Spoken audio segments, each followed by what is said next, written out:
Hey everyone, welcome to Yellow Day. I'm hanging out with my friend Dr. Ruth Westheimer, who's also just happens to be one of my mentors, who I got to meet when I was getting my master's degree in sexuality studies at San Francisco State. She came to visit us, and I was doing my thesis on polyamory.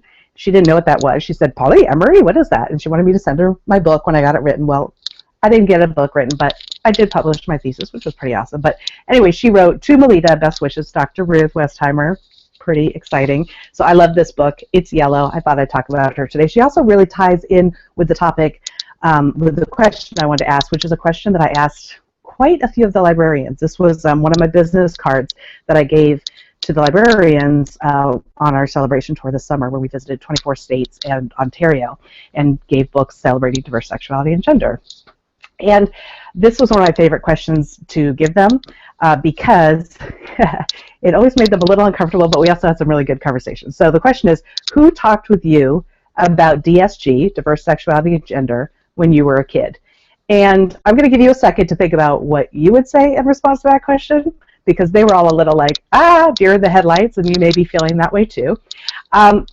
Their answer almost unanimously was, no one talked with me about diverse sexuality and gender. I didn't even know about it. So here they are, librarians, who we could say are pretty well-educated people. People are curious about the world, not always having the mentors or people in their lives who would talk with them about something that's pretty fundamental to human experience.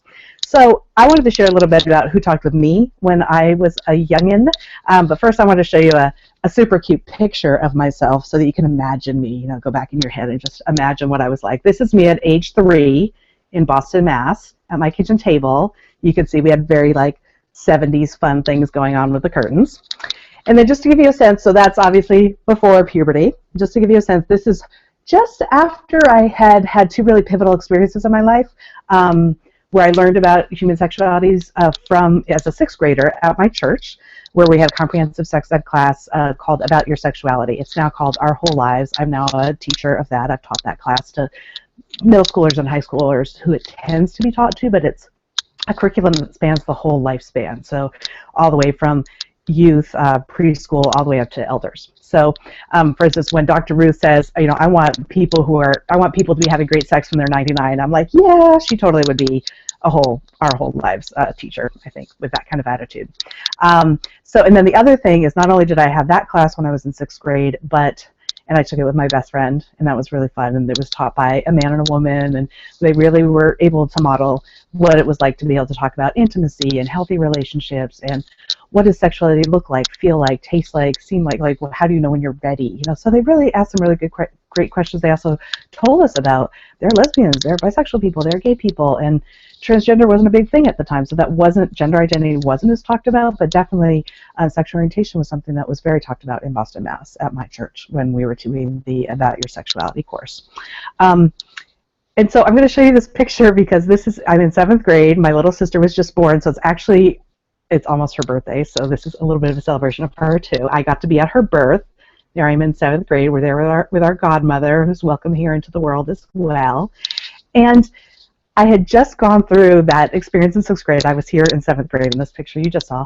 And then also in 6th grade, we moved to a new house, and I started having, meeting new friends and kind of realizing that the world was a little bigger than I realized, and I was in a much more kind of posh school environment.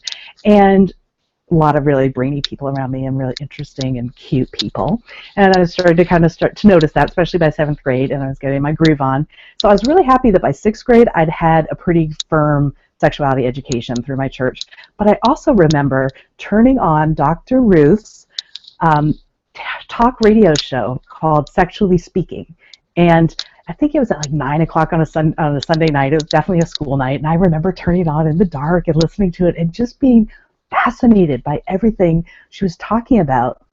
And because I'd had this experience of interacting with real people in my community about these questions, it just added another layer to have her having in-depth conversations with people who were calling in and had questions about their own lives. And it just really helped me flesh out how I might want to be in the world. And so by the time my little sister, who has grown up, she's not little like this anymore, she's of course in her 20s now, by the time she was growing up, I was able to be that mentor that so many of us don't have in our lives. And I was able to be kind of that older person, whether it's an older sister, an auntie, father, anybody in your life who may have been somebody who could talk with you openly and answer your questions. And I got to be that person for her. And I know it's because of the experiences I had in 6th grade. And then getting to be at her birth was just an amazing thing for me. And that for me is very tied into who I am as a sexuality educator as well. So I want to encourage you to think about who talked to you about sexuality, diverse sexuality and gender when you were a kid, and who do you talk with? Like, what youth in your life are you answering their questions and being a safe person for them to talk to and to be their authentic selves?